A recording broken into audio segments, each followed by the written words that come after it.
Yeah, hi sir, good evening. Sir, am I audible? Sir, is my voice clear? Yes, right? Yeah, good. Right, sir. Thank you, sir. Thanks for the confirmation. Right, sir. So, what we have discussed in the previous class, just for a quick recap, actually we have discussed about the configuration management, right?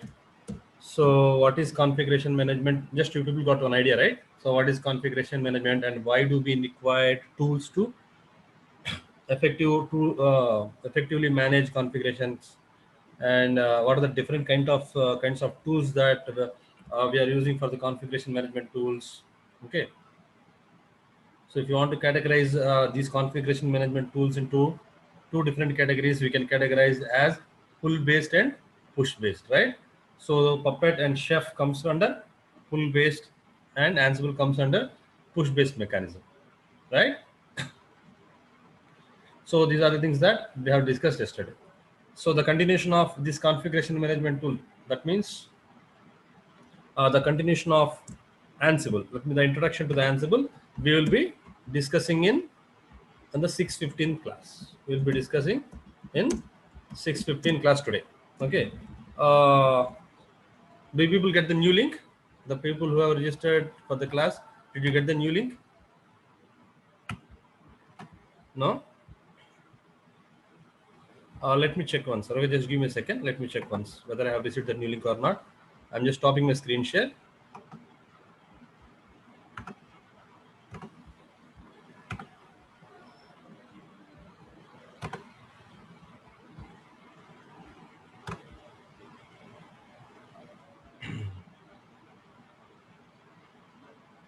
It's 26, right?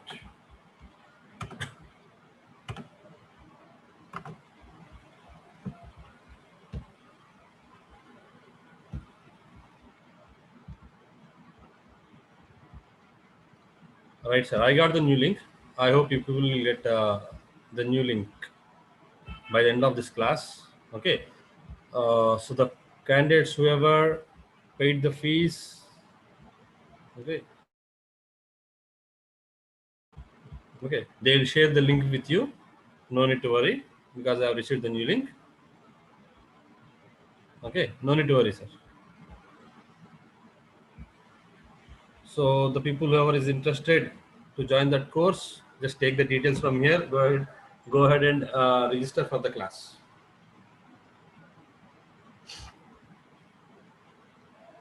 The already paid people, you will get this new link by the end of this class. Okay, just contact the management so that they'll send the link with you. They'll share the link with you. Okay, right, sir. So anyways, I'll stop today's class by 6 o'clock. We have 15 minutes of time, right? So meanwhile, I think management will contact you, or else you guys just go ahead and contact them once to get the link. Okay, anyways, I got the link. Right, sir. So if anybody interested to join or anybody interested to continue with that class as well, just okay. So from today onwards, I'm going to start the introduction to the Ansible. Right, sir? Okay.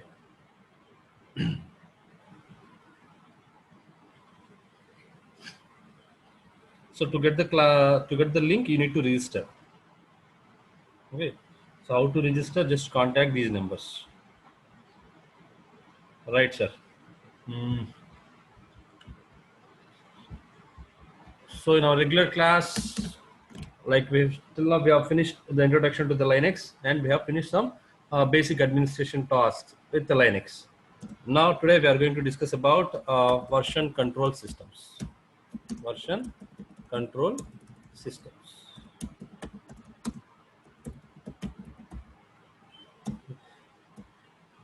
Why do we require version control system, and what is version control systems, and how many types of version control systems that we have? Okay, that we need to choose. Okay, let's try to understand all these points step by step. Okay,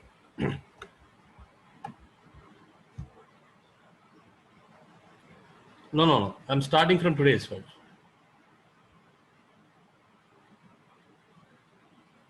Okay.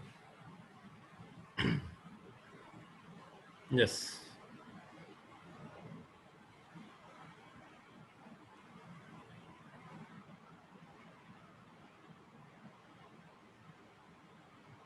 Right, Jagdish. You will get the link. No need to worry. You will get the link. Okay. Yeah. Even yesterday 6:15 we didn't conduct the class. Right. So right, sir. So the first thing, sir, why do we require version control system and what is the purpose of this version control system? Let's try to understand, sir. Sir, if you take any software development project, if you take any software development project, generally,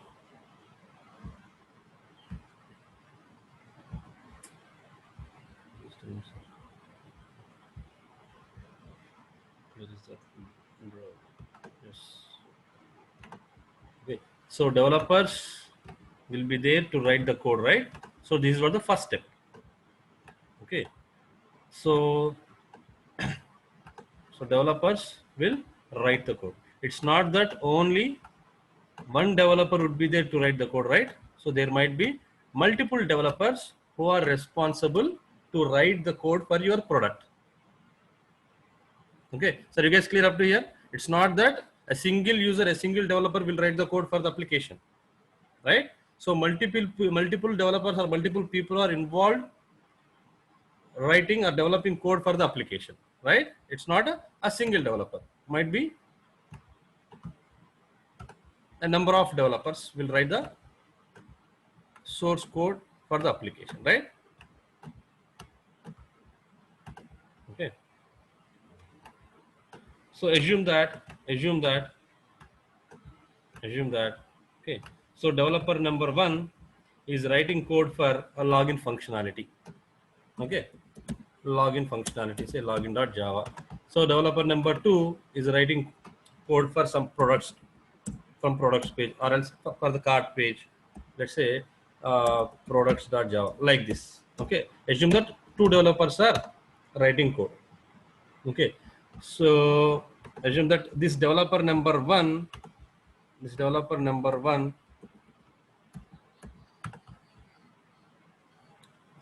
is in USA. Okay, his location is in USA, United States of America. Okay, so this developer number two, he is there in India. Okay, so to build the product, these two files needs to be combined, right? So the code which developer number one is writing should be combined with the code which developer number two is writing. So how to combine this code? How this developer number one will get the code which is written by developer number two? Okay, in the initial days, the communication between these developers regarding to the code or to combine the code is happening through emails. Okay, it was happening through emails. So whenever the developer number one has finished the code, what he used to do generally, he used to send an email to developer number two so that he will in his local system. That's it, fine.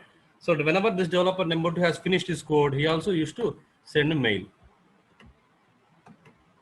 Generally, the initial days the communication was like this.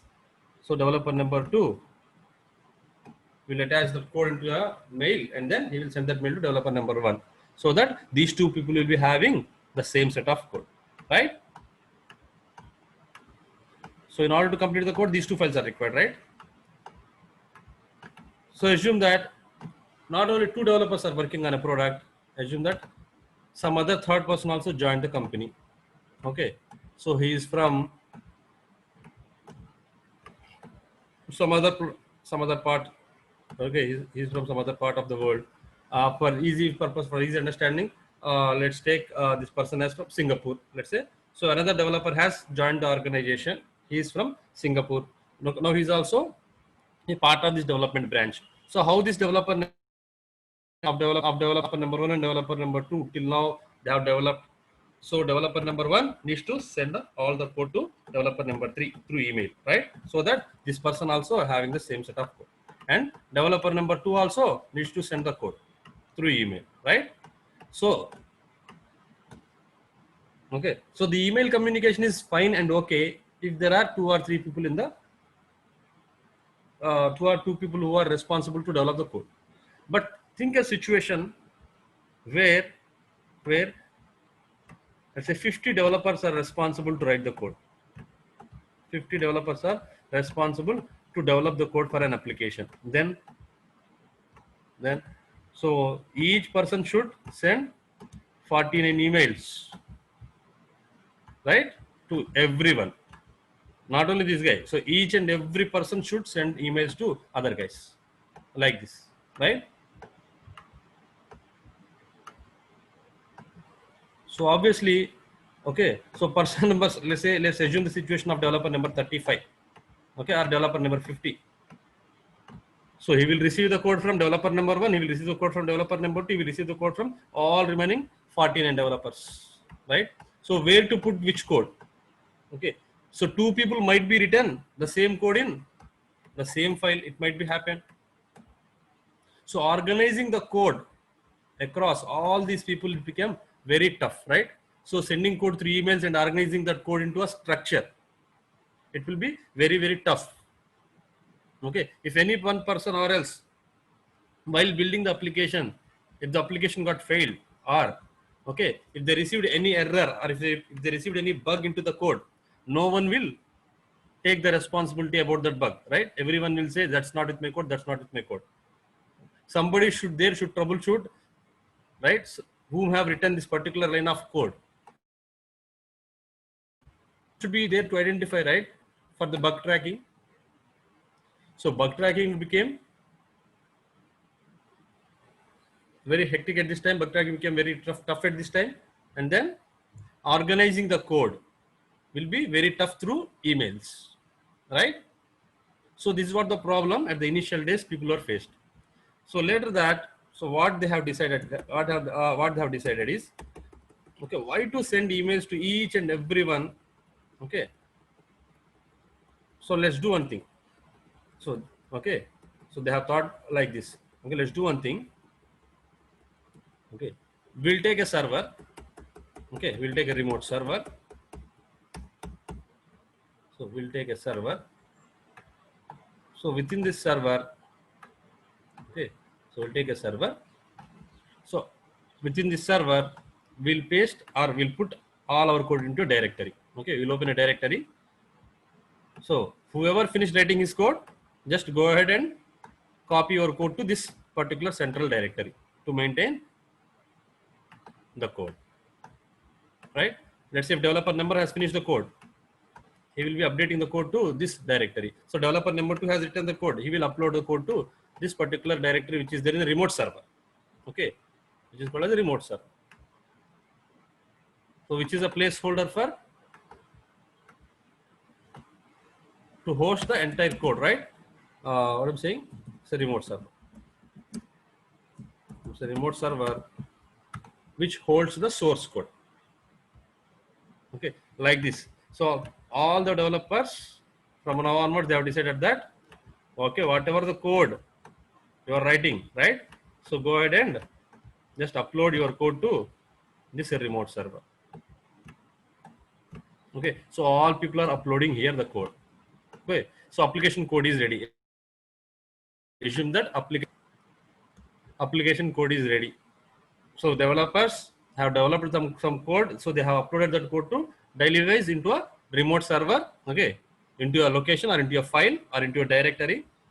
So they have developed the application. It's fine. So once they have developed the application, so they need to deploy this application into the production environment, right? So they have deployed the application into the production environment. Very good. The code is working fine, absolutely fine, no problem. So after deploying the code to the production environment, these developers, okay, now want to add some more additional functionality to the existing code. Okay, this developer wants to add some features some advanced feature to this code. Okay, let's say they have developed one application, say Facebook 1.0. Now they want to update their application with some added new feature. So okay, some new features they want to add to the existing application. So what have done? What they have done? So for this existing code, they have added some other files. So within some files, they have modified some other functionalities. So totally, they have modified the entire code, which is compatible with for version 2.0. Okay, now assume that Facebook. So this application is Facebook 1.0. So now they have developed the code for the version Facebook 2.0. So they have modified the entire code. They have added some more new functionality. Okay, so Facebook 2.0. They have added some more functionality and they have modified some existing functionality. Okay, to get the new features. Then what they have done? So they have replaced this code. They have deployed this code into the production environment. So code is ready over here, the new feature. So version 1.0 is gone from here. Okay, so version 2.0 they have placed here. So now within my production environment, now within my production server, they have replaced Facebook version 1.0 with Facebook 2.0. Okay, so after some days, let's say after 2 to 3 days,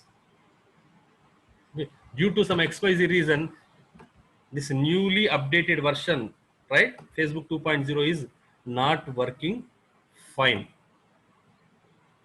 in the production environment. It's not working fine.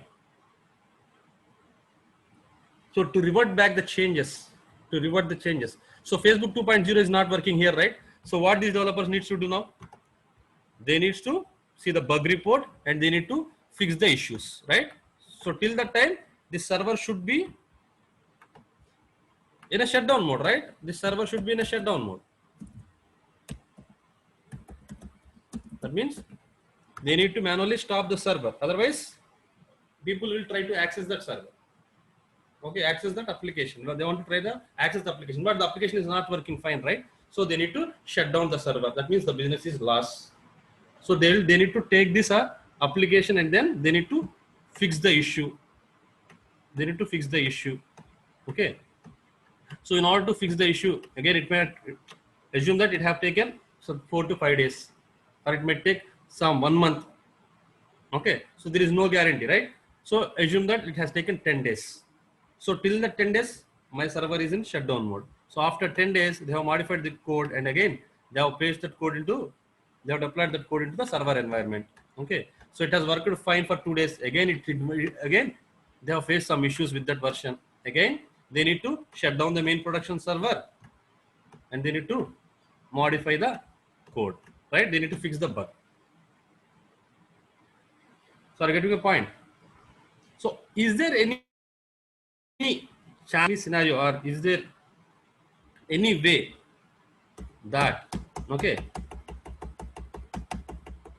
they can revert back the entire code 2.0 to version 1.0? Okay, so version 1.0, so till then, okay, till the bug fix issue has been solved, these developers needs to, or the persons needs to shut down the server, right? So the server is facing downtime over here. So in order to avoid that, is there any way that my application is working fine previously, right, with version 1.0, right? My version is working fine with version 1.0, right? So is there any way that I can revert back my application to 1.0 until I fix the issue with this version 2.0? Okay, if I can replace the existing version 2.0, okay, which is having so many bugs, with the application which is there previously, which is working fine. Okay, so version 1.0 is working fine with the previous version, previously, right? So version 1.0 is working fine previously. Okay, so I have replaced now version 1.0 with version 1.20. Okay, this time unfortunately my version 2.0 is not working fine. So up to this issue or up to these bugs are fixed, okay, is there any way that I can go back to the previous version? Okay, so who will store this previous version? So you already modified your existing code within one directory, okay, you have added some more functionalities, okay, or you have added some more functionalities and you have modified the existing functionality, this remote repository, right? So the entire code got modified in this server, right? So they want a feature like, yes, they need a remote server. They need a remote server to store the code. Not only store the code, along with the storing functionality of the code. Okay, this remote server needs to maintain, okay, different versions of the code. If it can maintain the different versions of code, okay. So if one code is not working fine in the production environment, so that I can roll back to the previous version and I can deploy the previous version code into the server. Got your point? Until the issue is fixed. Okay. So you take this code and modify the bugs. So once this code is ready, okay. So take the previous code, bug fix code into this production environment. Okay, if it is not working fine, again at the any time you can roll back to the previous working version, right? So we need a remote we need a remote server or else a central place to store all the source code related data. Okay, along with the storage, we need a program or we need a service where my server can store different versions of my data. Okay, observe, sir. If I'm having, so assume that, observe, sir. So I'm creating some data over here. Assume that it is my project directory. Now I have created some files over here within this directory. Okay, assume that I have created this my data directory into a remote server. I have uploaded all these files to the remote server. Okay, so observe, sir. If you want to add new functionality, so I want to develop some other, assume that with version 1.0, I'm having some 4 files. Now, okay, I want to add some other files. Let's say I want to update my program or update my functionality with a new version. Okay, let's say I want to update with a new version. So assume that for this version I have created some other files. Let's say EFGH like this. Okay, and for this version I don't require this A and B files. Okay, assume that I have removed those 2 files as well. Okay, so I modified my data. So is there any chance that I can revert back all my changes to the previous working directory state if I open a common folder or common directory? So absolutely it's not possible to revert back the changes. So people need a system. So what the developer's requirement is, so they need a repository for the source code. Okay, repository means a placeholder. Okay, this one is nothing but a repository. This is what a repository which contains your source code. Okay, so they require a repository to maintain the source code at some central place, at a remote server. Okay, to maintain all the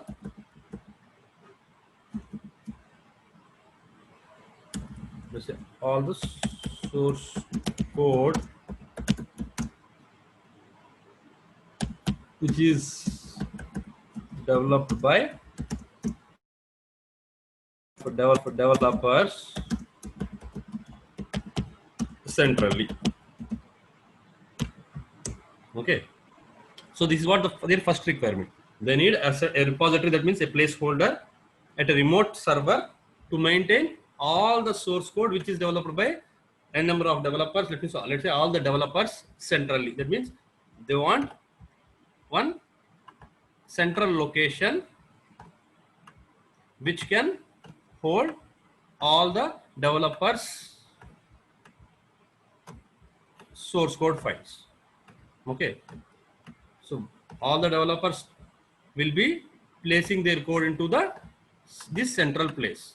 After finishing their code, they will place that code, or they will store that code into this central place. That means, okay, it can contains all the source code data. Okay, this is what the first feature they want. Apart from that, they required what? This source code repository which you are maintaining, right? Okay, the source code repository. The source code repository should maintain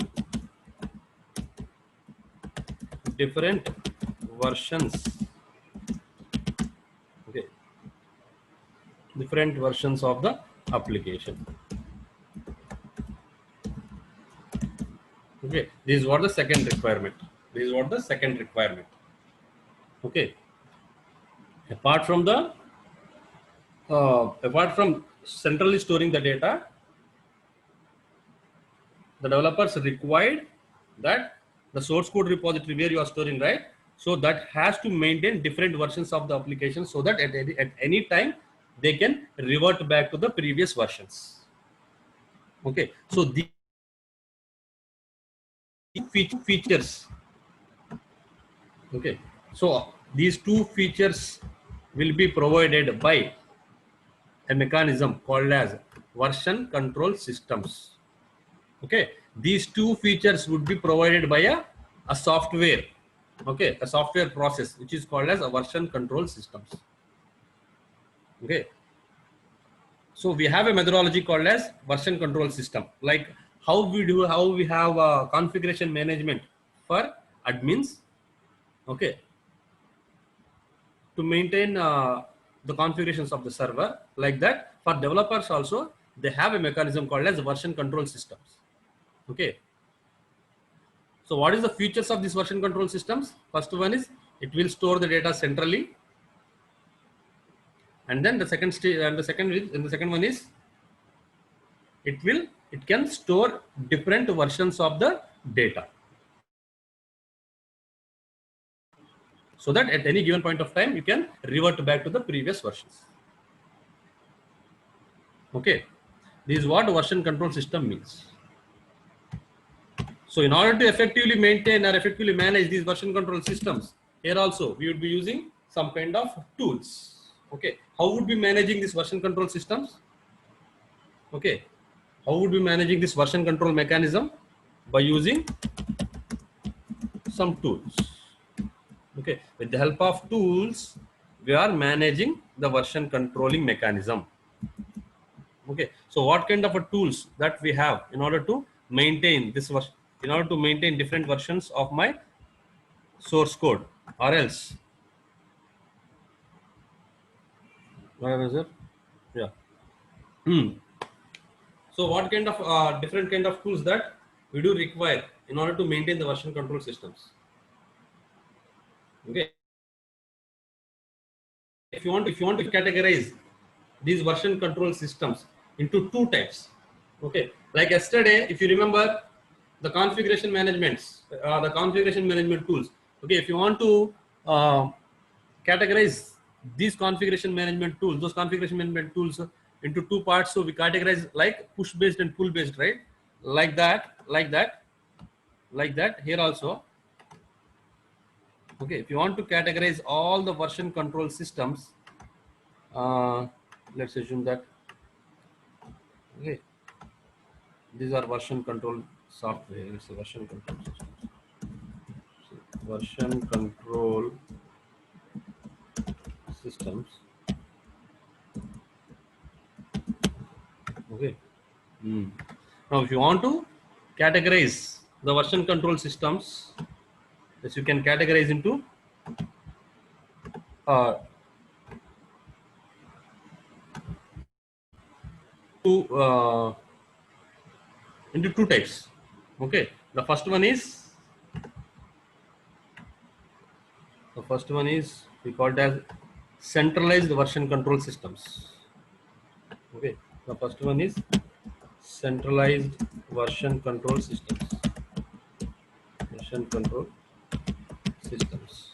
Okay, and the second one is distributed version control systems. And the second one is called as distributed version control systems.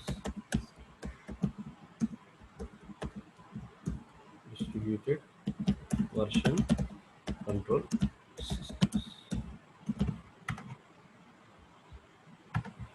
Okay, if you want to categorize this version control systems, you can categorize into two categories. The first one is called as the centralized version control systems, and the second one is called as distributed version control systems. Okay, so the tools which falls under the centralized version control systems is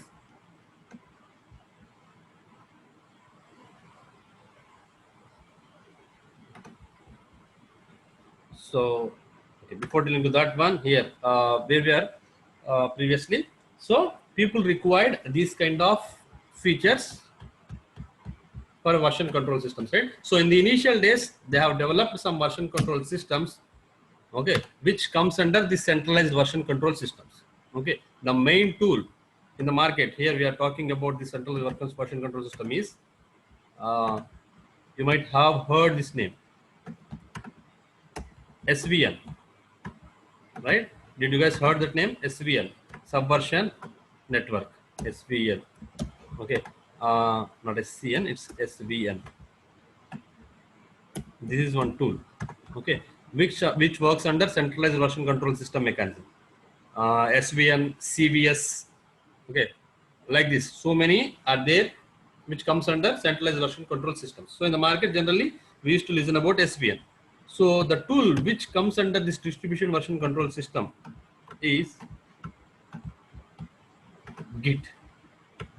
Okay, this is called as Git. So Git is a tool which comes under distributed version control systems.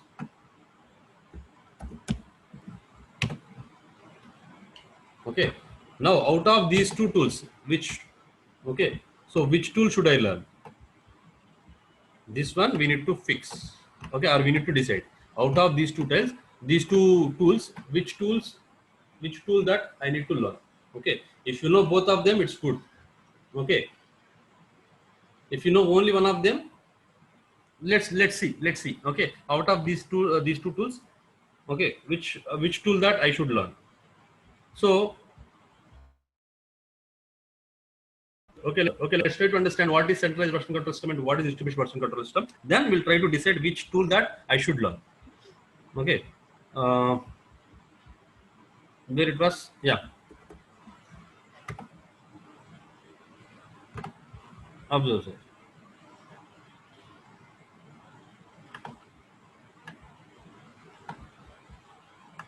So previously what people have done, that means the developers have taken one remote server, okay, that means, okay, one central place to hold all the application related code. Okay, so the developers would be sending their code to that central server, right? This is what they were doing, right?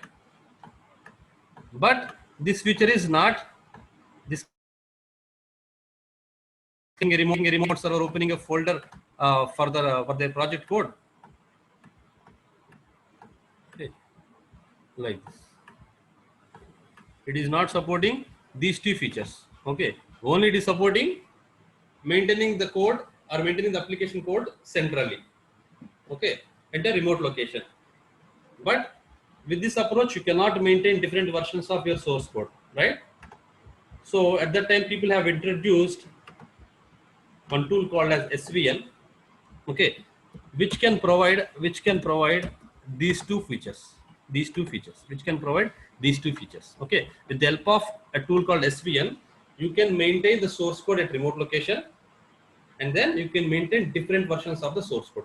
These two features will be maintaining by this SVN. Okay. So instead of opening a common and okay, instead of opening or instead of creating a normal directory, people have installed this SVN. So they have created something called as a source code repository, SVN source code repository over here, so that it can maintain the source code centrally, and then it can maintain different versions of the source code. At the initial times, it was very helpful at that times. Okay, it was very helpful because the developers got these two features. The developer got these two features. Okay, so the working style of this one is developer will be developing the code into their local machines, and then they would be committing their codes into this remote server. Committing means just pushing that code into these remote servers, into the remote server. Okay, like this. So after some days, so entire code would be maintained in this central server. Okay, and in this remote server, all the source code will be maintained at this central place. That's what I want to say. Okay, at the central place into a remote server. So one find it was happening very smoothly. Okay, everything is going smoothly at that time. So all of a sudden, okay, the network connection to this remote server is failed. It's not working, or else the hard disk of this remote server got crashed. Okay, or else the file system got corrupted. Okay, something happened to this remote server. Then what happened, sir?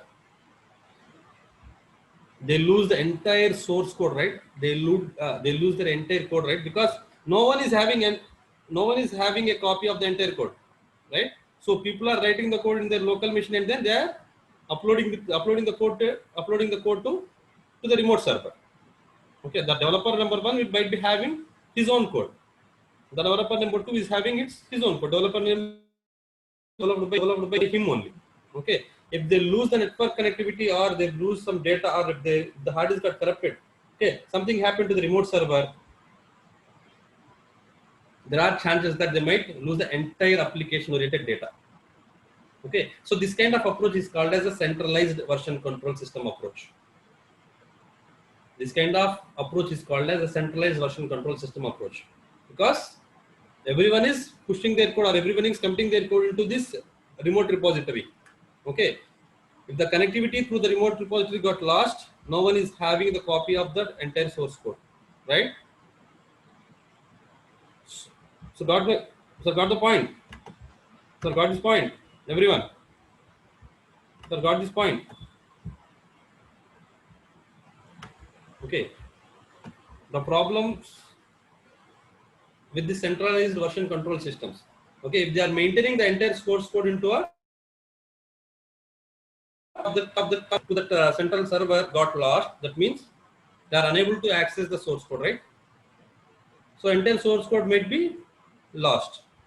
Okay, so in order to make this source code highly available, okay, in order to make this source code highly available, they have introduced a mechanism called as distributed version control systems in the market.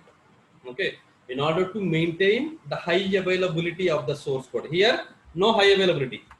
Okay, if you go with the centralized version control systems, no high availability of the source code. So in order to maintain the high availability of the source code, people have introduced a concept called as distributed version control system. Okay, in order to maintain the high availability of the source code, people has introduced something called as what happens with this distributed version control system. So how it looks like. Okay, so here also they will be having one remote server for central place to manage the source codes centrally.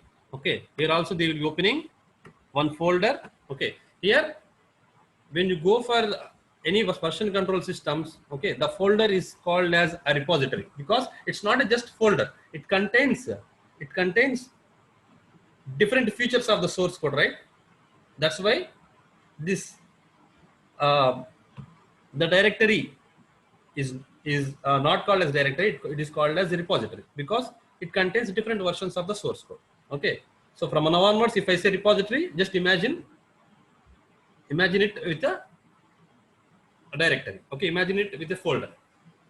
Okay, so here also they will be having one central server to maintain the source code of those. Okay. So here there is only one change, sir. Okay. Let's assume that developer number 2 has written some code. So developer number 1 has written some code. So what he will do is he will upload that code to the remote repository, to the remote server. So developer number 1 code will be over here. Okay.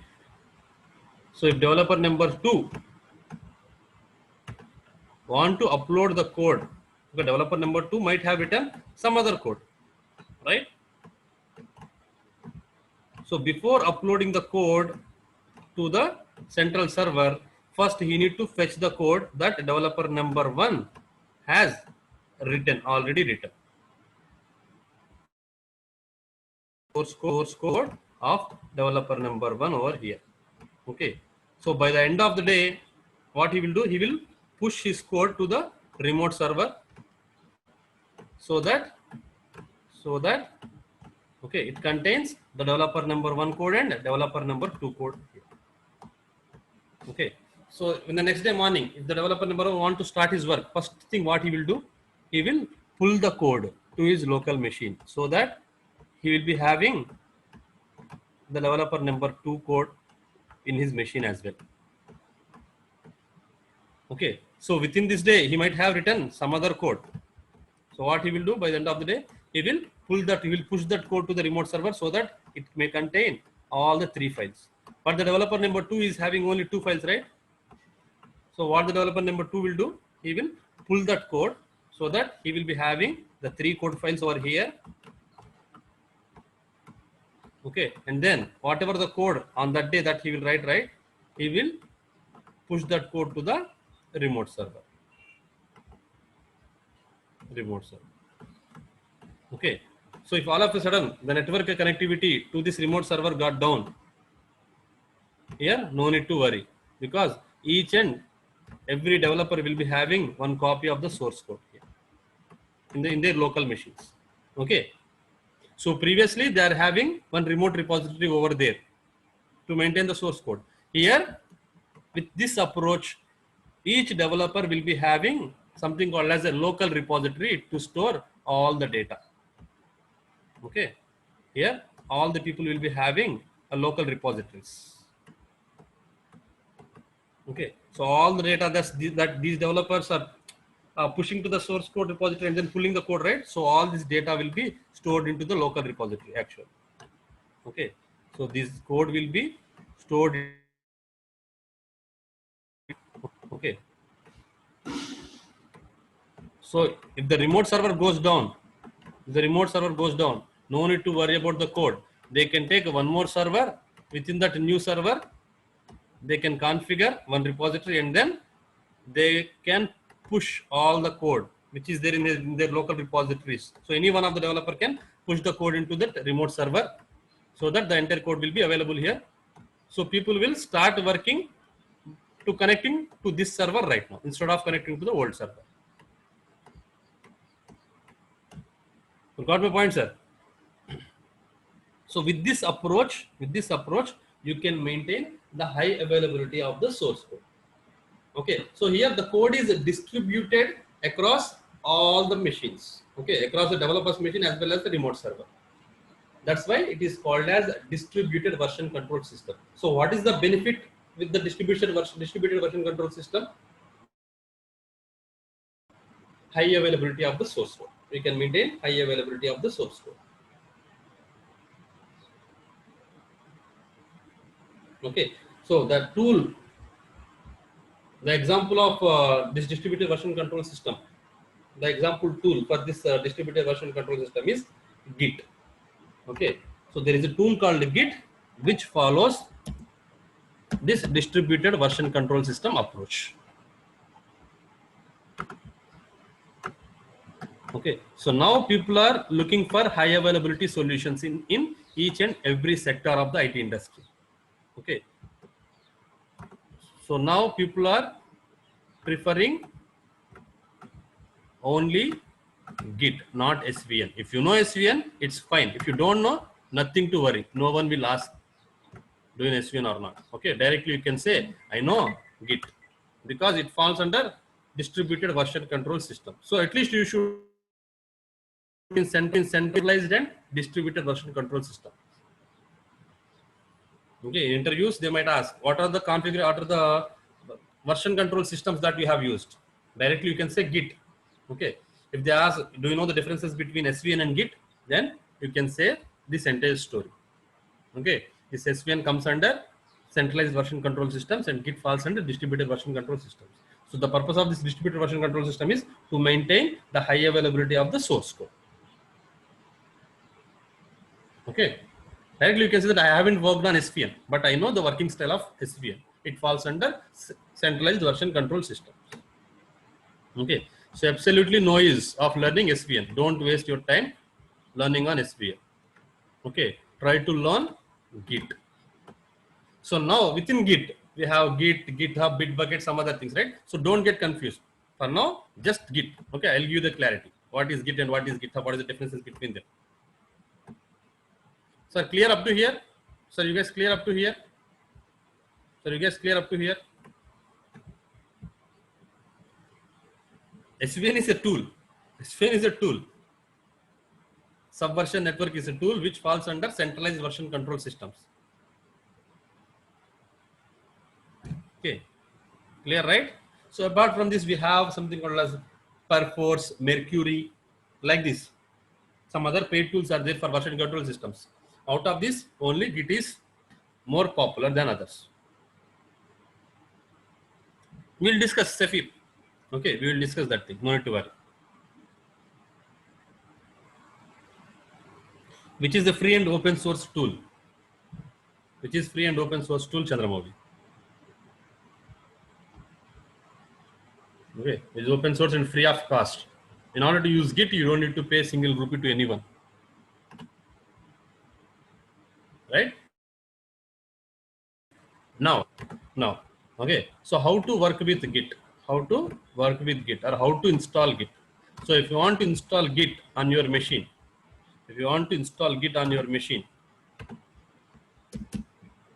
right? SVN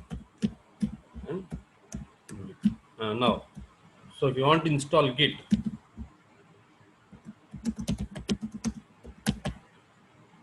so you guys go ahead and install Git on server 1. Okay, because on server 1 we are going to install Jenkins in the coming sessions. Okay, on server 2 we are going to install Tomcat. Okay, because okay, observe, sir.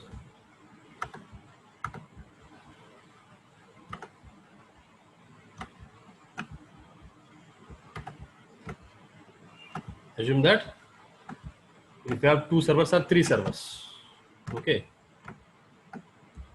this server 1,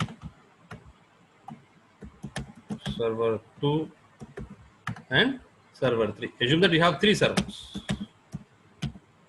Okay, on server 1 we are going to install Git now. Okay, after that we are going to install Jenkins, because we are going to configure this server 1 as our Jenkins master server. Okay, our continuous integration server. Within the server 1 only we are going to configure Jenkins. Okay, so if you have 2 servers, go ahead and install Tomcat on server 2, because we are going to install Tomcat on server 2. Okay, if you have 3 servers, you can go ahead and install. In the coming sessions we are going to talk about Tomcat, right? We are going to work with the Tomcat. So we are going to install Tomcat on server 3. Okay, so we will be so on this server 1 we are going to install Ansible as well. Okay, because we are going to configure this server 1 as our master server. 2 we are going to configure as Jenkins slave in the coming sessions. Okay, if you have 3 servers, If you have 3 servers, we are going to configure like this. Server 2 as Jenkins slave. Because within Jenkins, we are going to talk about Jenkins master and slave configurations as well. Okay.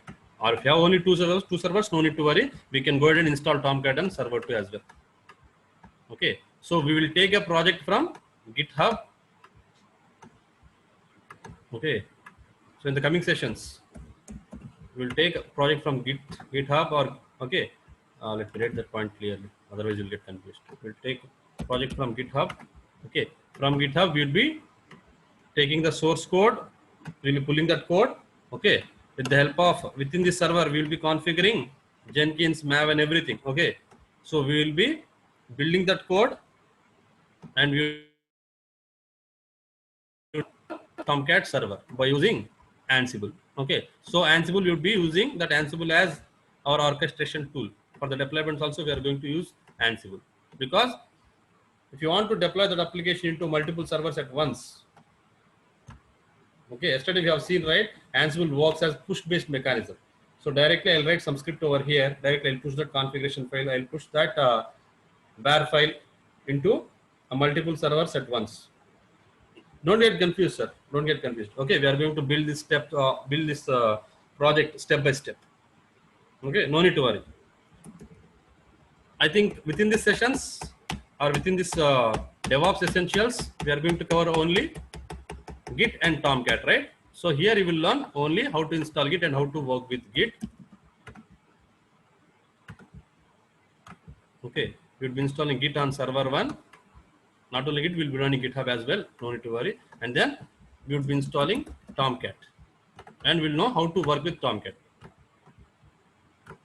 Okay. So in the coming 6:15 class, you would be learning how to integrate these two things with the help of Jenkins. Okay. There you would be learning a tool called Jenkins. So with the help of Jenkins, how to integrate all these things. Okay. How to form a CI/CD pipeline. Okay.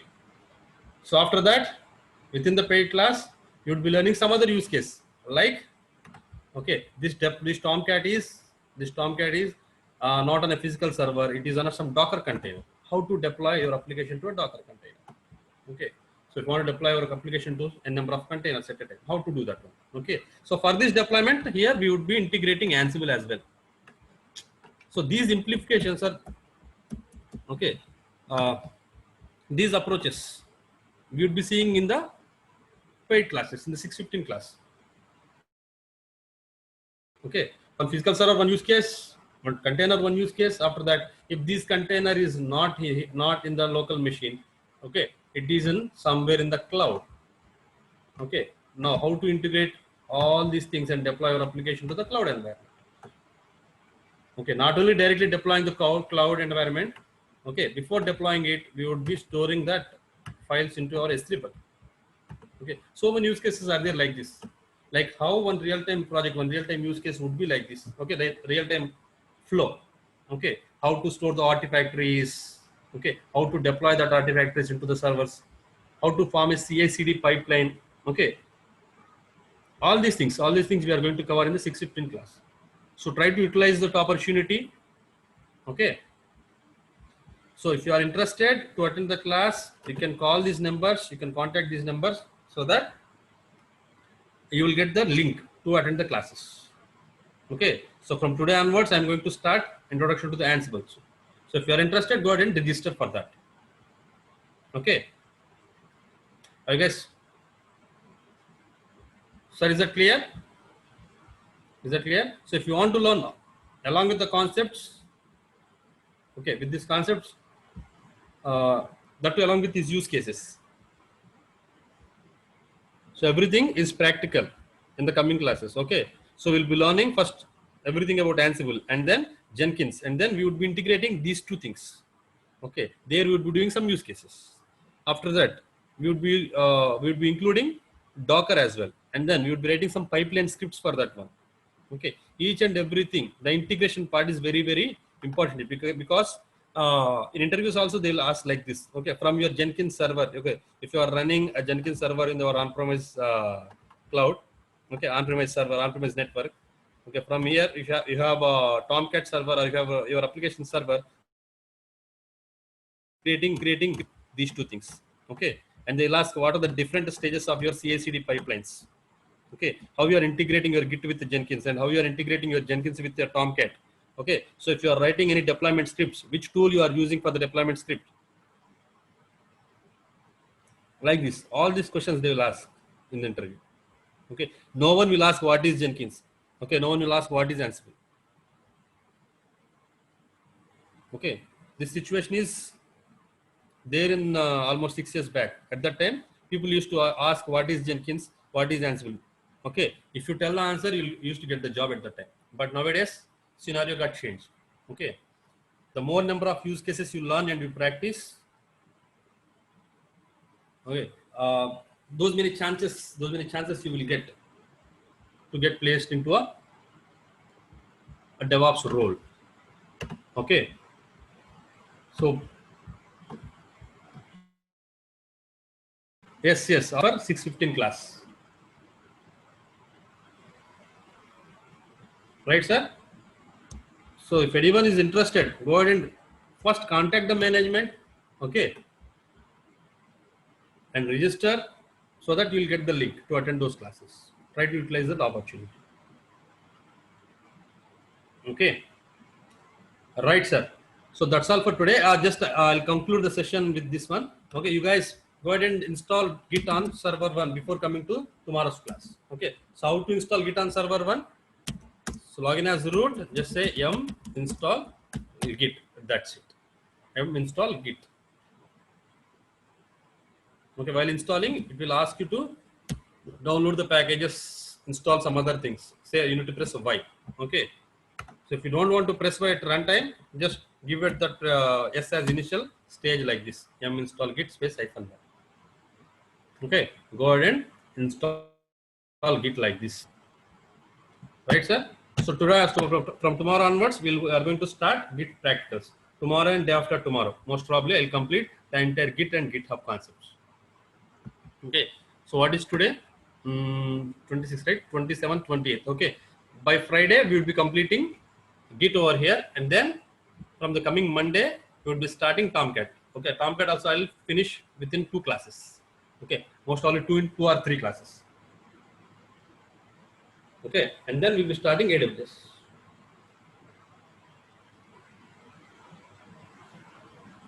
Right, sir? So that's all for today, sir. If any guys are interested to attend that 615 class, okay, just go ahead and register for the class.